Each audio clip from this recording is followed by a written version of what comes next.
मंत्र पाठ करेंगे। ओम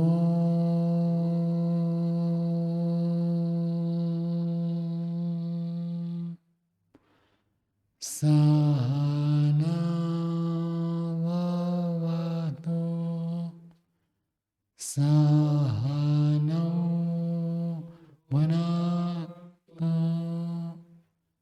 सह वीर्यं करवावहै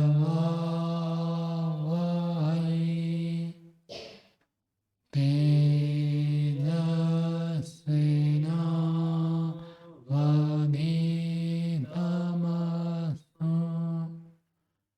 मा विद्विषावहै। ओम शांति शांति शांति। न्याय दर्शन की 118वीं कक्षा है। न्याय दर्शन में चतुर्थ अध्याय का प्रथम अन्य पढ़ रहे हैं। उसमें 9वें सूत्र तक हो गया था। आज 10वें सूत्र से पाठ चलेगा। तो प्रमेयों की परीक्षा चल रही है। 10वें सूत्र की भूमिका देखिए। दोष अनंतरम प्रत्यभावः तस्य असिद्धि। पूर्व पक्षी प्रस्तुत कर रहा है दोष अनंतर प्रमेय का क्रम क्या है? आत्मा, शरीर, इंद्रिय, अर्थ, बुद्धि, मन, प्रकृति, दोष, प्रत्यभाव। प्रकृति दोष हो गए तो प्रत्यभाव की चर्चा है।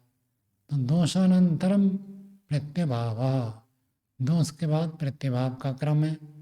तस्य असिद्धि, पूर्व कहता है उस प्रत्यभाव की असिद्धि है।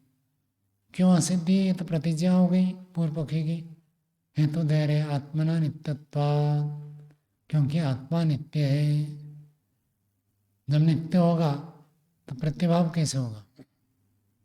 प्रत्यभाव का अर्थ नष्ट होकर फिर से होना। तो आत्मा तो नित्य है, तो नित्य होने से प्रत्यभाव नहीं हो सकता। उसी को खोल कर और बता रहा है न खलु नित्यम किंचित जायते म्रियते वा इति। जो नित्य होता है निश्चित रूप से कोई भी नित्य पदार्थ कभी भी उत्पन्न नहीं होता है और मरता भी नहीं है। जन्म मरणयोः नित्यत्वाद् आत्मनः अनुपपत्तिः। जन्म मरणयोः अनुपपत्ति के साथ जुड़ेगा। जन्म और मरण की अनुपपत्ति है। क्यों? नित्यत्वात् आत्मनः, आत्मा नित्य होने से। आत्मा नित्य है तो जो नित्य होता है उसका जन्म नहीं होता है और मृत्यु भी नहीं होती है। न जायते, गीता में भी आता है और कठोपनिषद में भी आता है। आत्मा कभी पैदा भी नहीं होता है और कभी मरता भी नहीं है। न जायते न म्रियते, जन्म भी नहीं लेता है और मरता भी नहीं है। तो प्रतिभाव का अर्थ होता है मर करके जन्म लेना। आत्मा तो नित्य है तो मरना और जन्म लेना तो अनुपपत्ति है उसकी। वयम च प्रत्यभाव, और ये दोनों ही प्रत्यभाव है। कौन दोनों? मरना और जन्म लेना, यही प्रत्यभाव है। तत्रायम सिद्ध अनुवाद, वो जो बात सिद्ध है उसका यह अनुवाद। अनुवाद क्या है? आवश्यकता के अनुसार पुनः कथन करना, इसको अनुवाद कहते हैं। तो उसका यह अनुवाद कर रहे हैं। ये बात सिद्ध है कि आत्मा नष्ट नहीं होता है, फिर भी जन्म मरण होता है। फिर भी उस बात को दोबारा से प्रस्तुत कर रहे हैं। ये अनुवाद है। 10वां सूत्र बोलिए। आत्मनित्यत्वे प्रत्यभाव सिद्धि।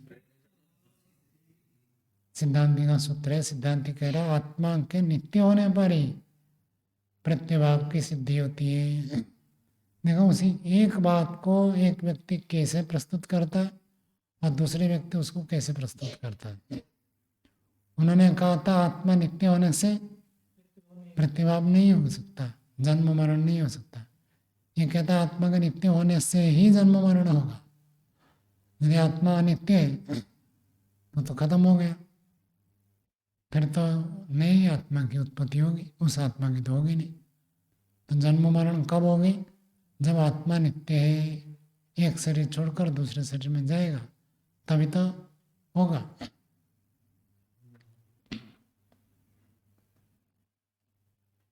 भाष्य देखिए। नित्य अयम आत्मा प्रैति बराबर पूर्व शरीरम जहाति और म्रियते इति, उसी को ही म्रियते कहते हैं। अयम आत्मा, ये जो आत्मा है नित्य है, हमेशा रहने वाला है। लगता है आत्मा नित्य है, ये लगता है कभी मैं मर जाऊं।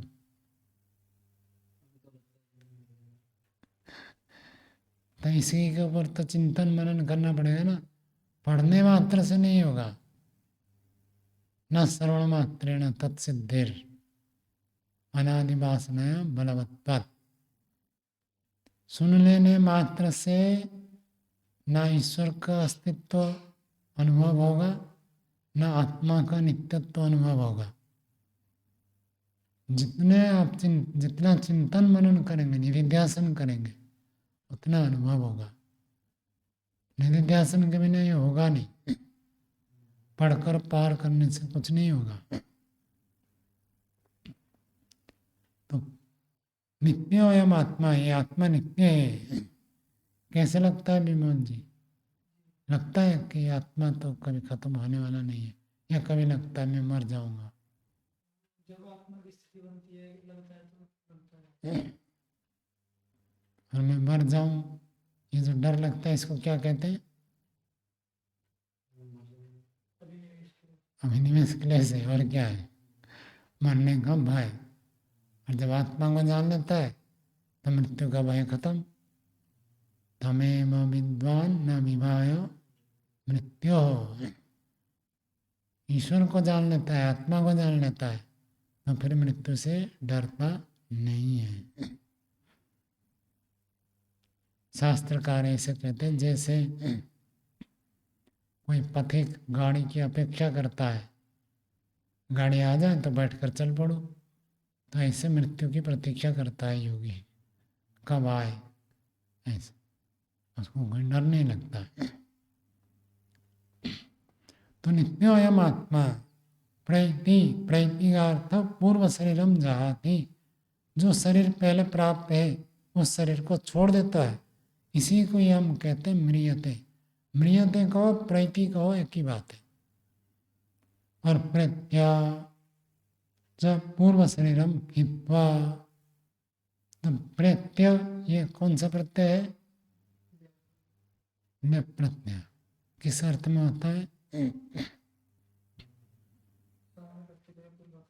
पूर्व काल। दो क्रिया है, तो पहले जो क्रिया होगा पढ़ करके जाता है, खा करके पढ़ता है। पहली क्रिया करके जब आता है उसमें त्वा प्रत्यय होता है, न्यप होता है। तो प्रत्यय मन करके, पहले शरीर को छोड़ करके उसी को खोल दिया। प्रत्यय का अर्थ प्रत्यक्ष पूर्व शरीरम हित्वा भवति जायते शरीरांतरम उपादत्ते, होता है अर्थात जन्म लेता है, नया शरीर को प्राप्त करता है। ये शरीर पुराना हो गया तो फिर नया शरीर को प्राप्त करेगा। इति, इस प्रकार तच्च एतद् उभयम् पुनरुत्पत्ति प्रत्यभाव, ये जो पुनरुत्पत्ति है इसको प्रत्यभाव कहते हैं। प्रत्यभाव का अर्थ हो गया पुनरुत्पत्ति अथवा पुनर्जन्म। दोबारा जन्म लेना, इसको कहते हैं प्रत्यभाव। इति तच्च एतत् नित्यत्वे संभवति इति इत्यत्र उक्तम्। यदि अत्र उक्तं पूर्व शरीरम हित्वा शरीरांतर उपादानम प्रत्यभाव, उसी बात को दोहरा दिया, इसलिए मैंने और पढ़ा नहीं है। यदि अत्र उक्तम, यहाँ पर ये बात कह दी गई है। क्या कह दिया? पहले शरीर को छोड़ करके नए शरीर को प्राप्त करना, इसका नाम है प्रत्यभाव। ये कहाँ कह दिया है? पहले अध्याय में। पहले अध्याय में जो परिभाषा दी थी पुनरुत्पत्ति प्रत्यभाव, उसके भाष्य में ये बात बताई कि एक शरीर को छोड़कर नया शरीर को प्राप्त करना, ये प्रत्यभाव है, पुनर्जन्म है। इति तच्च एतत् नित्यत्वे संभवति। और ये जो बात है, एक शरीर को छोड़कर दूसरे शरीर को प्राप्त करना कब संभव होगा? यदि आत्मा नित्य है तभी तो वो एक शरीर को छोड़कर नया शरीर को प्राप्त करेगा। यदि आत्मा ही खत्म हो जाए फिर नया शरीर को प्राप्त कौन करेगा? पूर्व शरीर को छोड़ेगा कौन? वो तो नष्ट हो गया। तो छोड़ना और नए को प्राप्त करना ये कब संभव है? यदि एक स्थिर है, नित्य आत्मा है, तभी बनेगा, नहीं तो नहीं बनेगा। यदि आदमी स्थिर है तो पुराने कपड़े को छोड़ देता है, नए कपड़े को पहनता है। आदमी खत्म हो जाए तो कौन कपड़ा बदलेगा? तो ऐसे ही उदाहरण दिया कि जैसे हम कपड़ा बदलते हैं वैसे शरीर को बदलते हैं। शरीर को बदलना कपड़े को बदलने के समान है। शरीर जीर्ण शीर्ण, कपड़ा पुराना हो गया, जीर्ण शीर्ण हो गया, छूते ही फट जाता है, तो नया कपड़ा लेते हैं। ऐसे शरीर जीर्ण शीर्ण हो गया और काम करने के लिए समर्थ नहीं रहा, तो फिर नया शरीर लेते हैं।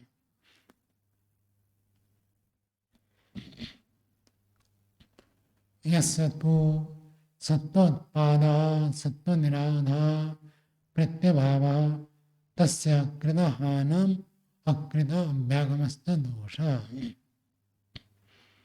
यस्य मते, जिसके मत में सत्वोत्पाद आत्मा ही उत्पन्न होता है, सत्व निरोध आत्मा ही नष्ट हो जाता है, इसको जो व्यक्ति कहता है प्रत्यभाव, तस्य मते, उसके मत में तो कृत हानम अकृत अभ्यागमश्च दोष, कि ये कर्म का हान हो जाएगा, नष्ट हो जाएगा, और न कि वे कर्म का फल भोगने का दोष आएगा। कैसे?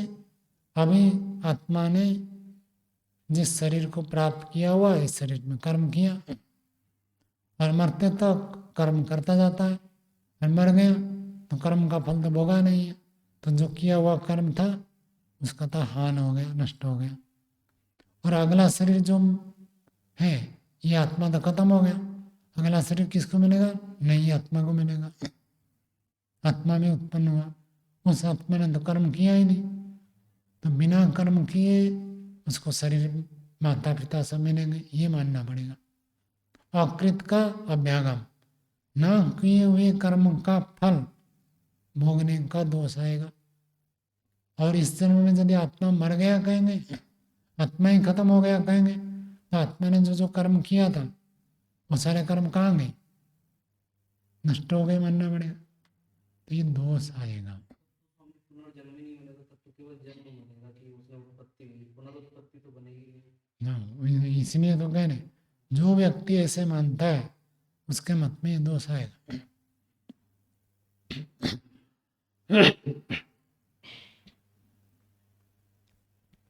उच्छेद हेतुवादे ऋषि उपदेशाश्च अनर्थका यदि। उच्छेद का अर्थ क्या होता है? विनाश।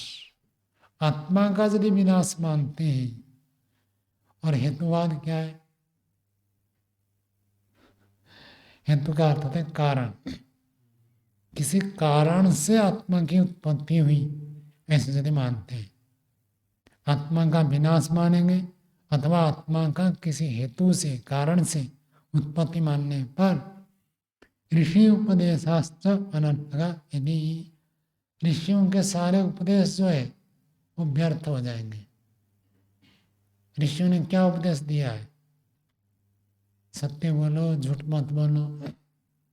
जब आत्मा ही खत्म हो जाएगी, चाहे आप सच बोलो झूठ बोलो, क्या फर्क पड़ेगा? चोरी मत करो, पुरुषार्थ करो। अब आत्मा ही खत्म हो जाएगी तो चोरी करके भोग ले तो भी कोई दोष नहीं लगेगा, ऐसे मानना पड़ेगा। तो ऋषियों के जितने सारे उपदेश हैं वो अनर्थक हो जाएंगे। ऋषियों ने बताया ये करो, ये मत करो, ऐसे चलो, ऐसे मत चलो, तो सब व्यर्थ हो जाएंगे। समझ में आया आपको? नहीं आया? आ गया, चलो आगे। कथम उत्पत्ति चेत, शरीर की जो उत्पत्ति है वो शरीर की उत्पत्ति कैसे हो जाती है, ऐसे यदि कोई प्रश्न करे तो कहते केन प्रकारेण, किस प्रकार से, कथम को ही खोल रहे, केन प्रकारेण, किम धर्म का,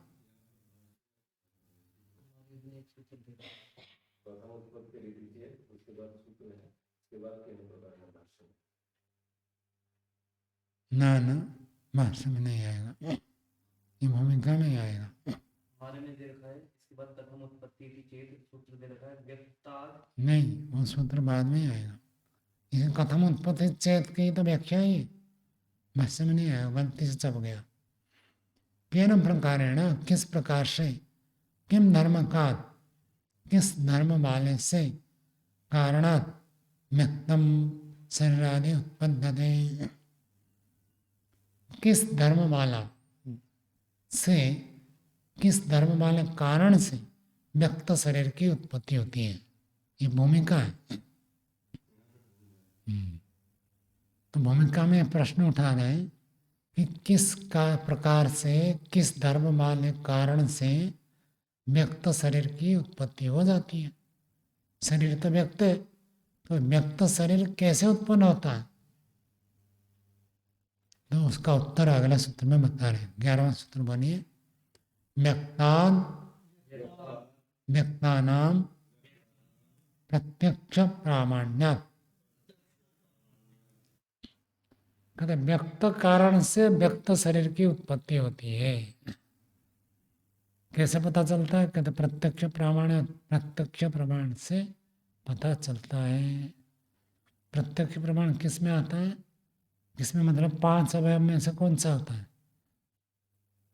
5 अवयव है ना, पंचअवयव को किसका पूछ रहे? उदाहरण जो होता है प्रत्यक्ष, उसी को यहाँ कह रहे हैं। प्रत्यक्ष प्रमाण से पता चलता है, उदाहरण प्रत्यक्ष में मिलना है, उससे पता चलता है कि शरीर व्यक्त है तो व्यक्त से व्यक्त की उत्पत्ति होती है। आत्मा कैसा है? आत्मा तो अव्यक्त है, आत्मा की ऐसे स्थूल अभिव्यक्ति नहीं है। आत्मा यदि व्यक्त हो जाता तब तो इंद्रिय से जाना जाता, आत्मा को इंद्रिय से नहीं जान सकते, आत्मा अव्यक्त है। फिर ये जो व्यक्त शरीर बनता कैसे है? तो कहता व्यक्त शरीर व्यक्त कारण द्रव्य से बनता है।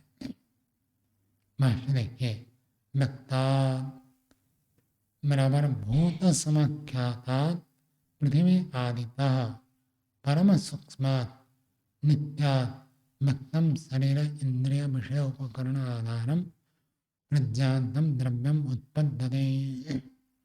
भूत समाख्यातात, भूत नाम से जो कहे जाते हैं उनसे, वो कौन से? आगे खोल दिया, पृथ्वी आदि था, पृथ्वी आदि है, पृथ्वी आदि को भूत नाम से कहते हैं। तो उन भूतों से परम सूक्ष्म, भूतों को जो सबसे छोटा भाग है उसको क्या कहते हैं? परमाणु। अणु परमाणु कहते हैं, परमाणु, परम अणु सबसे छोटा।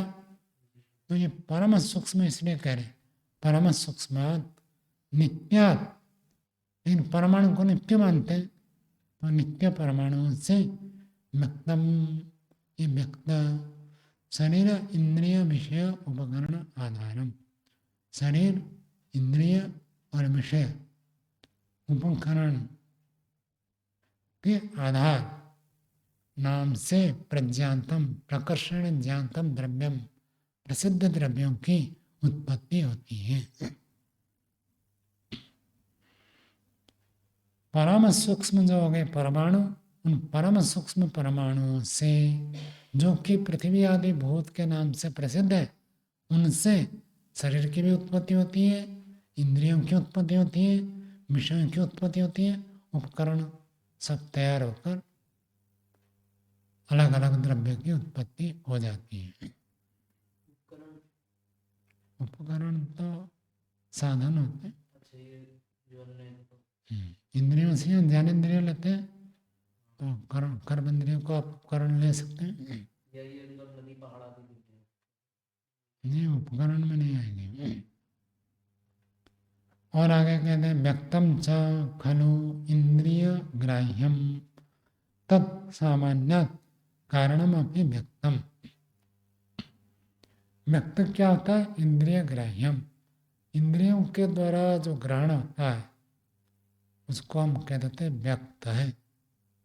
व्यक्त का मतलब ये माइक देख रहे ये व्यक्त है, पुस्तक देख रहे व्यक्त है, हवा का झोंक लगता है व्यक्त है। जो चीज़ आपको इंद्रियों से गृहीत होता है उसको हम कहते हैं व्यक्त है। व्यक्तम च खलु इंद्रिय ग्राह्यम तत् सामान्य कारणम अपनी व्यक्तम, उसके साथ समानता होने से कारण में क्या होगा? व्यक्त। ये न्याय और वैशेषिक का सिद्धांत क्या है? ये उत्पत्तिवाद को मानते हैं, अभिव्यक्तिवाद को नहीं मानते। उत्पत्तिवाद होने के कारण से इनके सब चीज व्यक्त है, अव्यक्त प्रकृति को ये मानते हैं नहीं, उनका विषय नहीं है। अव्यक्त की चर्चा इनका विषय नहीं है, इसलिए उसको छोड़ देते हैं। तो अव्यक्त से जगत बना ऐसे नहीं मानते। किससे बना? व्यक्त से ही व्यक्त बना। व्यक्त भूत है, व्यक्त भूतों से व्यक्त जगत बना, ऐसे मानते। तो इंद्रिय ग्राह्यता इस व्यक्त पदार्थ में उनके समानता से कारण भी व्यक्त है। तो प्रश्न उठ रहा है किम सामान्यम, क्या सामान्यता है? कहते रूपादि गुण योग, रूपादि गुणों के साथ युक्त हो जाना, ये जो है सामान्य है। इसकी व्याख्या आगे कर रहे। रूपादि गुण युक्तेभ्य पृथिव्यादिभ्य नित्येभ्य रूपादि गुण युक्तम शरीरादि उत्पद्यते। रूपादि गुण युक्तेभ्य पृथिव्यादिभ्य, जो रूप गुण हमको वस्त्र में, पुस्तक में, पेड़ पौधे में, शरीर में देखने को मिलता है, वो रूप गुण आया कहाँ से? कारण द्रव्य से। तो कारण द्रव्य में यदि रूप होगा तभी तक कार्य द्रव्य में आएगा। यदि भूतों में रूप गुण न हो तो शरीर में भी रूप गुण नहीं आएगा। यदि उपादान में आप मीठा नहीं डालेंगे तो उत्पाद में मीठा नहीं लगेगा। चीनी डालेंगे तभी हलवा बनेगा, मीठा लगेगा। और नमक डाल देंगे तो क्या बन जाएगा? उपमा बनेगा। चीनी डाल देंगे तो हलवा, नमक डाल देंगे तो उपमा, चीज वही है। तो रूपादि गुणों युक्त पृथ्वी आदिभ्य, रूपादि गुणों से युक्त जो पृथ्वी आदि है उन नित्य पृथ्वी आदि भूतों से रूपादि गुण युक्तम शरीर आदि उत्पद्यते। रूपादि गुण से युक्त शरीर की उत्पत्ति होती है। शरीर में रूप दिख रहा है तो इसके आधार पर ये अनुमान करके कह रहे हैं कि पृथ्वी में भी क्या है? रूप गुण है। यदि पृथ्वी में रूप गुण नहीं होता, पृथ्वी से बने हुए शरीर में भी रूप गुण नहीं होता, अभाव से भाव नहीं होगा ना। भाव है तब भाव होगा, अभाव से भाव तो होगा नहीं। तो शरीर में रूप दिखाई दे रहा है, इसका मतलब शरीर का कारण जो पृथ्वी भूत है उसमें भी रूप है। प्रत्यक्ष प्रामाण्य, प्रत्यक्ष प्रमाण से ये बात सिद्ध है। क्या प्रत्यक्ष प्रमाण है? कहते दृष्टो ही रूपादि गुणयुक्तेभ्य मृत प्रवृत्तिभ्य तथा भूतस्य द्रव्यस्य उत्पादः। दृष्टा, दृष्टा का मतलब देखा जाता है, प्रत्यक्ष देखा जाता है। संसार में ऐसे हमको प्रत्यक्ष दृष्टा क्या, रूपादि गुणों युक्तेभ्य, रूप आदि गुणों से जो युक्त है, मृत प्रवृत्तिभ्य, मिट्टी आदि आदि पदार्थों से, कारण द्रव्यों से, तथा भूतस्य द्रव्यस्य उत्पादा, वैसे स्वरूप वाले द्रव्य की उत्पत्ति देखी जाती है। मिट्टी को लेकर बनाएंगे तो मिट्टी का घड़ा अलग होता है, और स्टील को लेकर बनाएंगे तो स्टील का घड़ा अलग होगा। प्लास्टिक के घड़े भी बन गए आजकल, मिट्टी के अलग, प्लास्टिक के अलग, लोहे के, स्टील के अलग। पीतल के घड़े, पहले पीतल के अधिक प्रयोग होते थे, पीतल और मिट्टी के प्रयोग होते थे। तो और कहानियों में सोना का घड़ा बताते, मिट्टी खोदे तो सोने का घड़ा निकला, कहानियों में ऐसे मिलता है। तो जिस उपादान कारण को लेंगे वो कार्य द्रव्य भी ऐसे ही बनता है। तो रूपवान को लेकर रूपान, हवा को लेकर कोई रूप वाला पदार्थ बना सकता है क्या? नहीं बनेगा।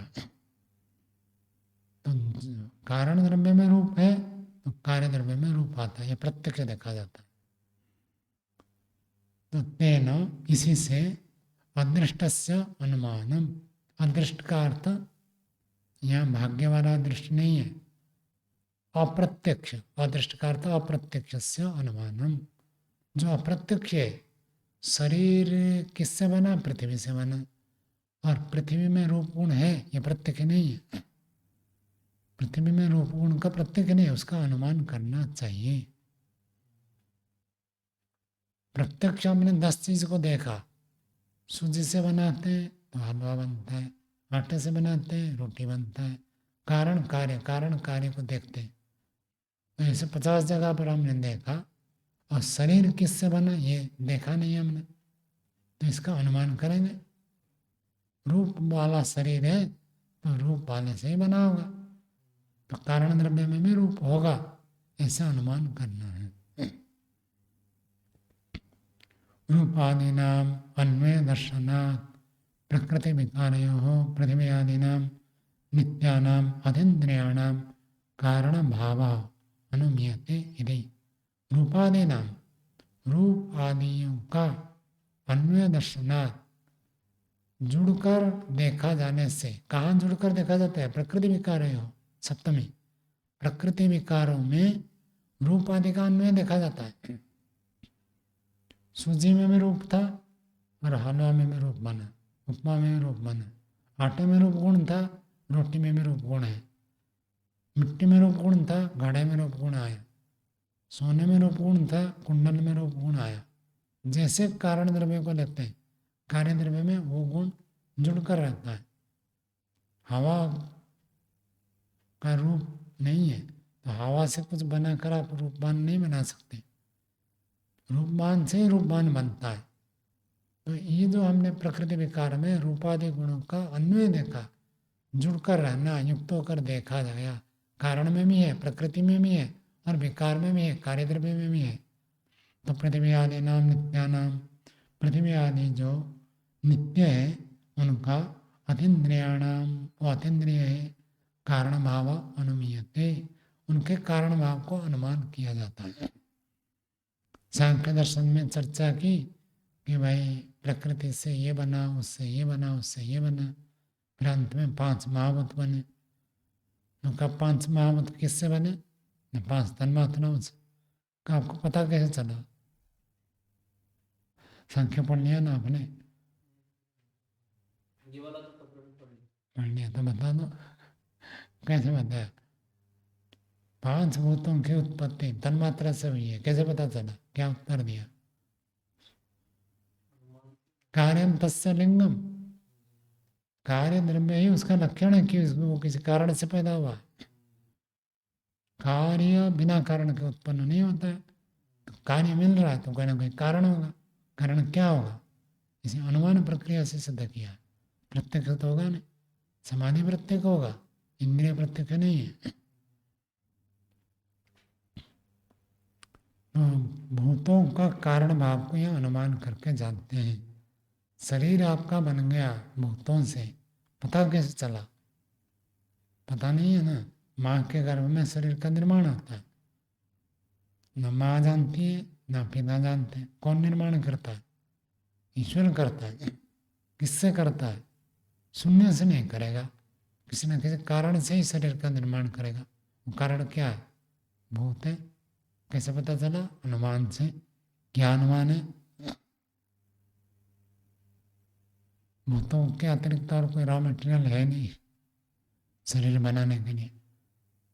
तीन ही तत्व होता है, ईश्वर, जीव और भूत। तो भूतों को छोड़कर और तो कोई रॉ मटेरियल है नहीं जिससे शरीर बना है। तो भूत ही रॉ मटेरियल ही अनुमान से सिद्ध हुआ। स्वामी जी पांच महाभूत में यहाँ प्रकृति की चर्चा नहीं है ना। न्याय वैशेषिक में मूल प्रकृति सत्वर स्तंभ की चर्चा नहीं, इनका विषय नहीं है।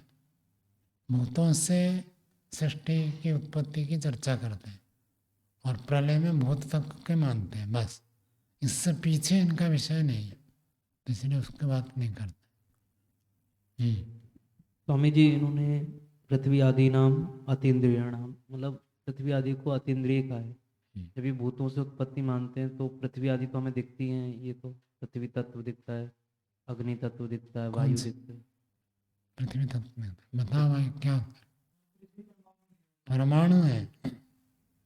पृथ्वी परमाणु को आप देख नहीं सकते।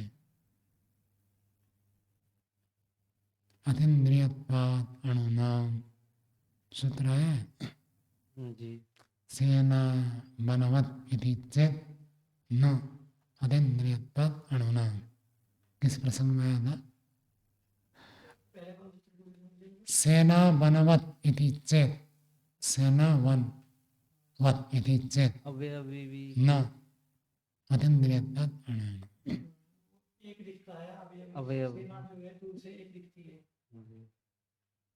अवयव अवामी प्रकरण में आया था। सब अतीन्द्रिय होते हैं, ये कहना चाहता। परमाणु सारे अतीन्द्रिय हैं, इंद्रियों से नहीं जाना जा सकता। प्रकृति विकार है, वो प्रकृति का विकार है। प्रकृति और विकार है। प्रकृति का विकार षष्ठी तत्पुरुष नहीं है, द्वंद्व समास है। प्रकृति और विकार का नहीं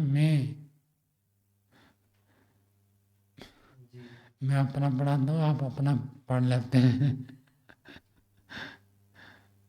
प्रकृति को तो मानते नहीं। प्रकृति का अर्थ है मूल उपादान कारण। व्याकरण आप पढ़ते हैं, प्रकृति प्रत्यय जानते हैं। तो प्रकृति कौन होता है? जो कारण होता है, और प्रत्यय आकर जोड़ने के बाद वो कार्य बन जाता है। तो प्रकृति का एक अर्थ कारण।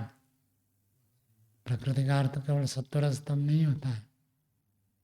यहाँ प्रकृति का अर्थ ये पृथ्वी आदि कारण द्रव्य, मतलब पृथ्वी आदि के परमाणु कारण है। आटा को भी ले सकते हैं, आटा और रोटी। आटा और रोटी में रूप आदि गुणों का अन्वय देखा जाता है। आटे में भी रूप है, रोटी में भी रूप है। आटा का भार है, रोटी का भी भार है। आटा का टेस्ट है, रोटी में भी टेस्ट है। ये ले रहे हैं। तो 11वें सूत्र में ये कहा सिद्धांत ने, व्यक्तात् व्यक्तानाम, व्यक्त से व्यक्तों की उत्पत्ति होती है। तब पूर्व पक्षी 12वें सूत्र में उसका खंडन कर रहा है। सूत्र बोलिए, न घटात् घटा निष्पत्ति है। पूर्व पक्षी कहते हैं ये बात ठीक नहीं है आपकी, व्यक्त से व्यक्ति की उत्पत्ति होती है, ये बात तो ठीक नहीं है। घड़ा व्यक्त है, क्या व्यक्त घड़ा से व्यक्त घड़ा बन जाता है? कैसे खंडन किया जाता है देखो। आपने कहा व्यक्त से व्यक्ति की उत्पत्ति होती है, वो कहता देखो एक घड़ा व्यक्त है, दूसरा घड़ा भी व्यक्त है, क्या इस घड़े से इस घड़े की उत्पत्ति हुई क्या? नहीं हुई। इसलिए आप जो कह रहे हो व्यक्त से व्यक्ति की उत्पत्ति है, ठीक नहीं है।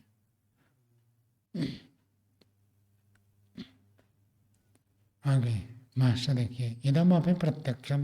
पूर्व पक्ष कहते ये भी तो प्रत्यक्ष है। क्या प्रत्यक्ष है? न खलु व्यक्तात् घटात् व्यक्ता घटा उत्पद्यमाना दृश्यते, कि व्यक्त घड़े से दूसरा व्यक्त घड़ा उत्पन्न नहीं होता है, ऐसे देखा नहीं जाता है।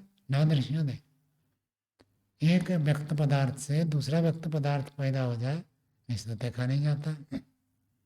इति व्यक्तात् व्यक्तस्य अनुत्पत्तिर्दर्शनात् न व्यक्तम कारणम यदि। इसलिए व्यक्त से व्यक्त की उत्पत्ति नहीं होती है, ऐसे देखे जाने से व्यक्त कारण नहीं हो सकता। शरीर का कारण व्यक्त नहीं हो सकता। शरीर तो व्यक्त है, ये तो मानता है, पूर्व पक्षी मानता है, सिद्धांत मानता है शरीर व्यक्त है। क्यों मानते हैं?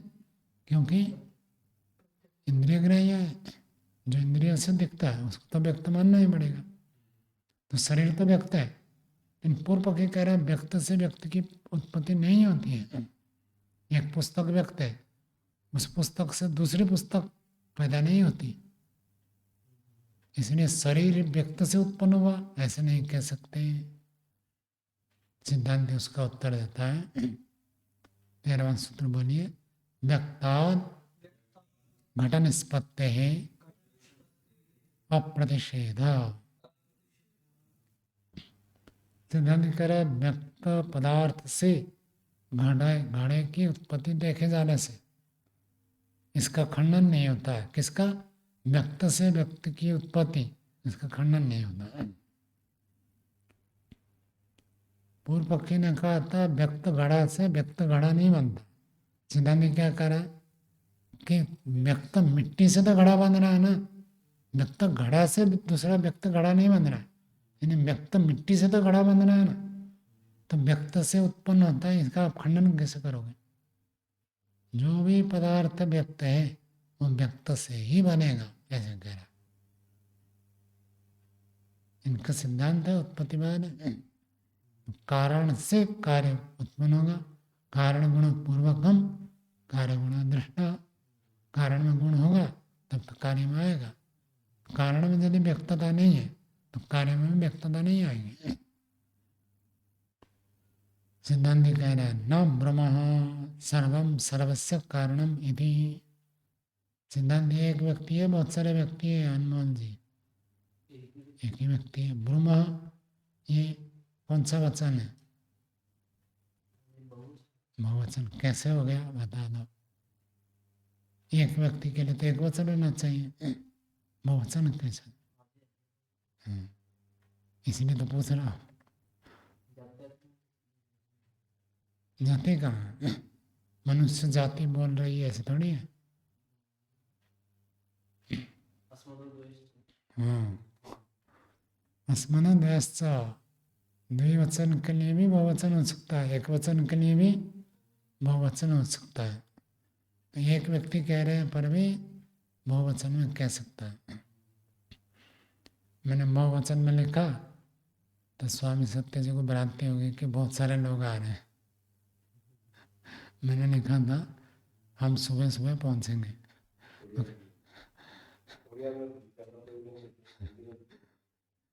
ना उड़िया में होता है। तो यहाँ आधार के लिए भी जरूरत नहीं है, बिना आधार के होता है यहाँ अस्मद।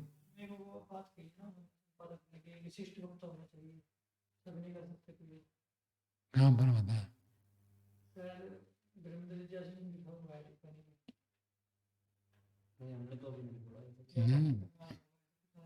नहीं। विशिष्टता तो है लेकिन वो उसके लिए होता है, प्रथम पुरुष के लिए होता है। आदरार्थ है बहुवचनम वो सब। प्रयोग करता है कि वो विशेष वक्त है तो ही वो हम का प्रयोग करेगा, नहीं तो सामान्य है कोई नहीं कर सकता। ऐसे कुछ लिखा है कहीं? न ब्रह्म, हम ऐसा नहीं कहते हैं कि सर्वम सर्वस्व कारणम इति, हर पदार्थ का कारण हो जाएगा, ये तो नहीं कह रहे हम। सिद्धांत कह रहा है हर व्यक्त पदार्थ का कारण होगा, ऐसे तो हम नहीं कह रहे। मनुष्य से मनुष्य की उत्पत्ति होती है, ऐसे कहा। तो पूर्व पक्षी कह रहा है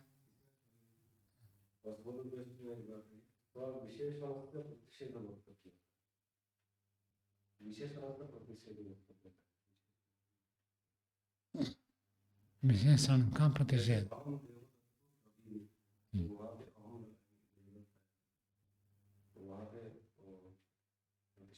ये बात आप कह रहे हैं क्या? विशेषण जब युक्त हो जाएगा तब आप ऐसे कर नहीं सकते। नहीं, हिंदी में भी स्वामी जी जो हम लगाते हैं तो हिंदी व्याकरण अब विशेषण से प्रतिषेध तो ठीक बात है कि जब विशेषण हो गया तब आप नहीं कर सकते। जब मैं है तब मैं के लिए आप हम कह सकते हैं, लेकिन मैं देवदत्त के लिए हम देवदत्त ऐसे नहीं कह सकते। हिंदी व्याकरण में स्वामी जी ऐसा बताया है कि अगर कोई बड़ा विशेष व्यक्ति है तो वो हम का प्रयोग अपने लिए कर सकता है। जब वो राजा है या फिर राज के घराने से बिलोंग करता है तो वो कहे हम राजा हैं, तो ऐसे में प्रयोग हिंदी व्याकरण में ऐसा आता है। तो वही बात विमल जी बता रहे हैं, हो सकता है काशिका में हो या कहीं और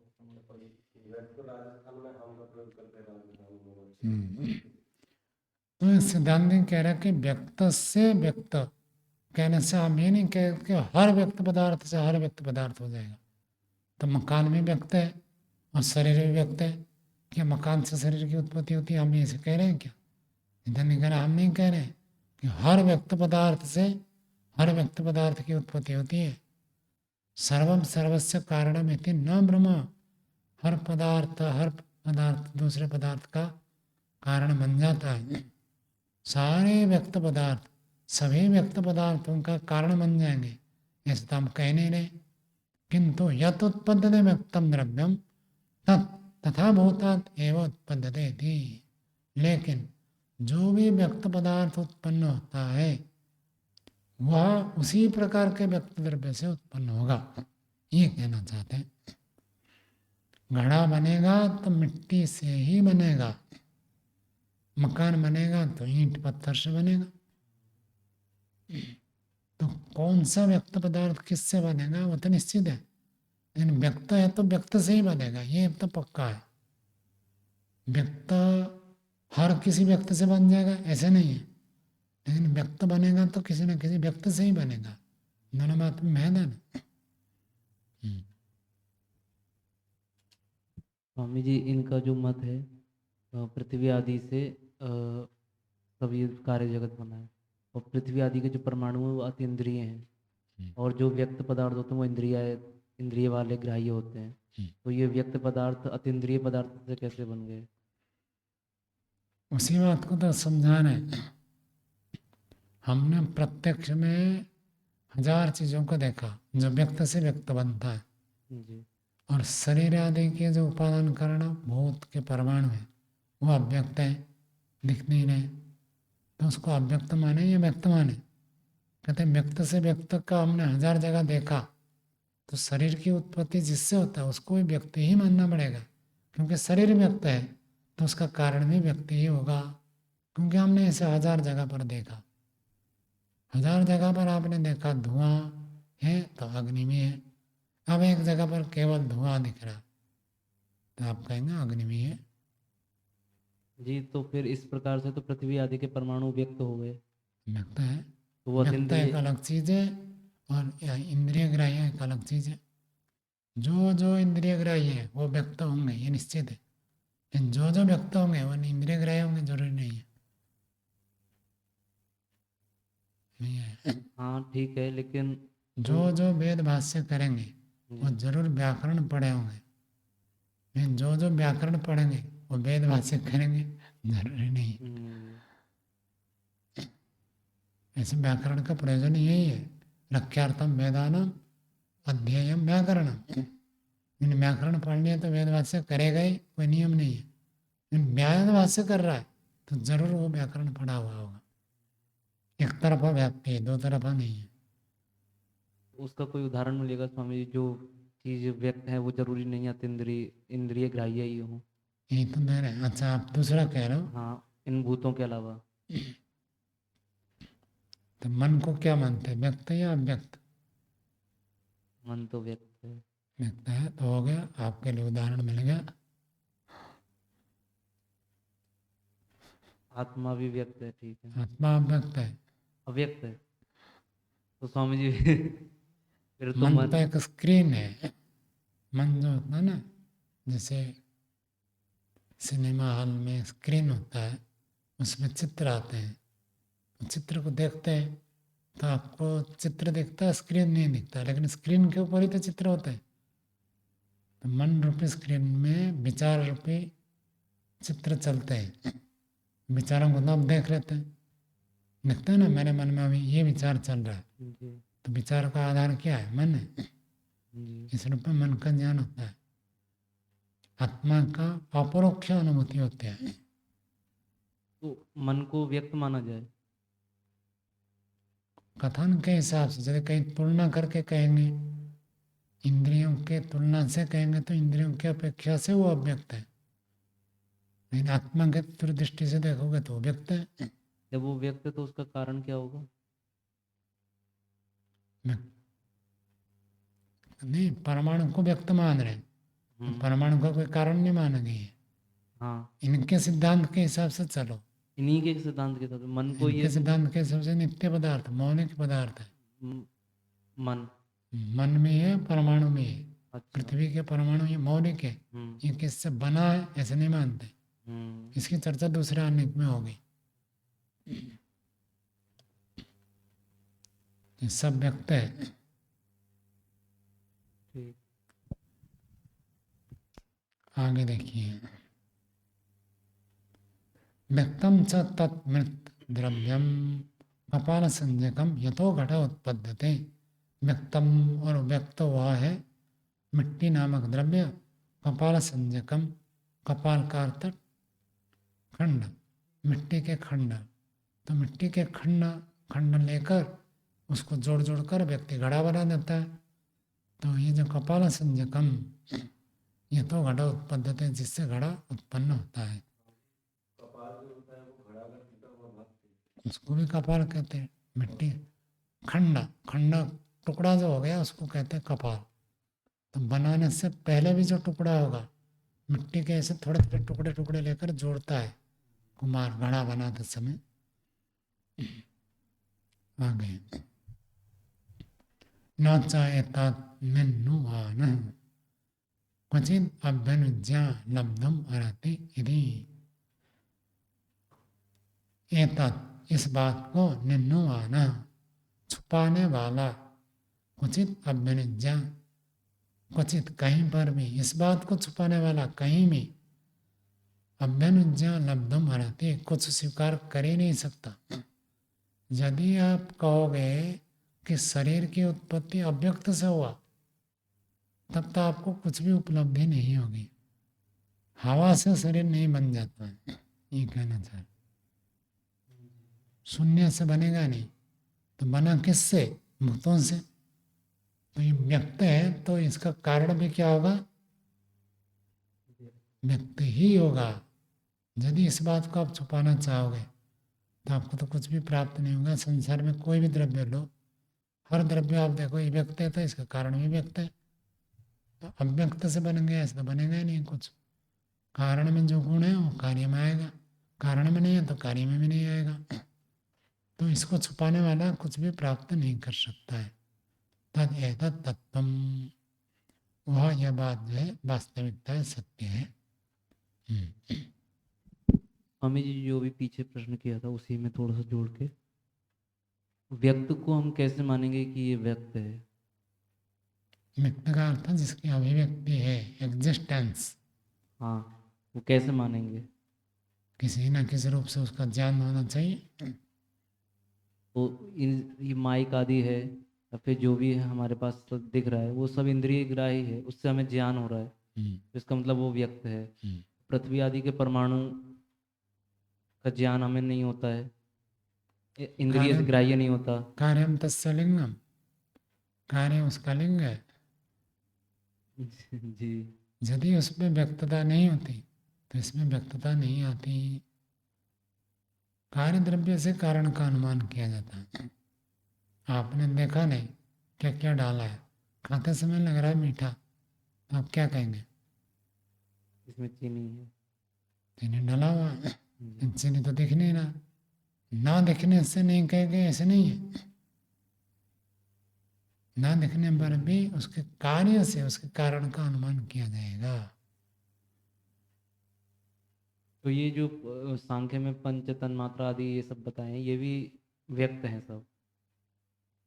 वित्ता कार्यम तस्य लिंगम, ये जो कहा है। अहंकार को अव्यक्त मानते हैं, अहंकार और उससे पीछे सबको अव्यक्त प्रसंग अनुसार है ना, एक फिक्स कर नहीं सकते। कहीं पर केवल मूल प्रकृति को ही अव्यक्त कहते हैं, जहाँ जैसे प्रसंग आएगा उसी हिसाब से अर्थ होता है। प्रकृति बराबर अव्यक्त, और वो भी कब? सत्वरजस्तम सम साम्यावस्था प्रकृति। जैसे संघात हो गया तो उससे क्या उत्पन्न होता है? सत्वरजतम से क्या होता है? महतत्व का दूसरा नाम क्या है? बुद्धि। लिंग मात्र। लिंग मात्र मतलब सिंबल आ गया, चिन्ह आ गया, पहचान आ गया। जब पहचान का मतलब क्या? अभिव्यक्ति, उसी को तो ये कह रहे हैं। महतत्व बनने से पहले जो सत्वरजतम है उसमें अभिव्यक्ति नहीं है, नो एग्जिस्टेंस। मतलब उसके एग्जिस्टेंस को हम फीलिंग नहीं कर सकते, अनुभव नहीं कर सकते। जी। है लेकिन वो अनुभव नहीं कर सकते समझे? सत्वरजतम को अनुभव नहीं कर सकते। और ये प्रकृति आदि के जो परमाणु इसमें जो अतीन्द्रिय बताए हैं, उनको भी तो अनुभव। यहाँ की चर्चा नहीं है। आप सत्वरजतम पूछा तो मैं उसका कह रहा हूँ, यहाँ तो सत्वरजतम की बात ही नहीं है। हाँ, यहाँ तो नहीं है। नहीं है। आपने सांख्य के हिसाब से पूछा तो मैंने बताया। वो तो स्वामी जी आपने कार्यम तस्य लिंगम कहा था, तो मैं सांख्य में पहुंचा था। मैंने कहा हाँ तो पहुँचो, कोई बात नहीं। स्वामी जी ने उदाहरण वहां का दिया, तो फिर वहीं से लेना चाहिए था। हम सांख्य भी पढ़ते हैं, पढ़ाते हैं, वहाँ का भी बता सकते हैं। जी। न उसको इसके साथ मत जोड़ो, वो अलग रखो। जी। पृथ्वी आदि जो है अतीन्द्रिय है और व्यक्त है। हम्म, और व्यक्त मतलब जो इस पृथ्वी आदि के अणुओं का तो कार्य को देख के ही अनुमान होगा, बाकी कोई हम्म। ऐसे प्रत्यक्ष अनुभव नहीं होता। जी, धन्यवाद। चलिए आज का पाठ यहीं रखते हैं। ओम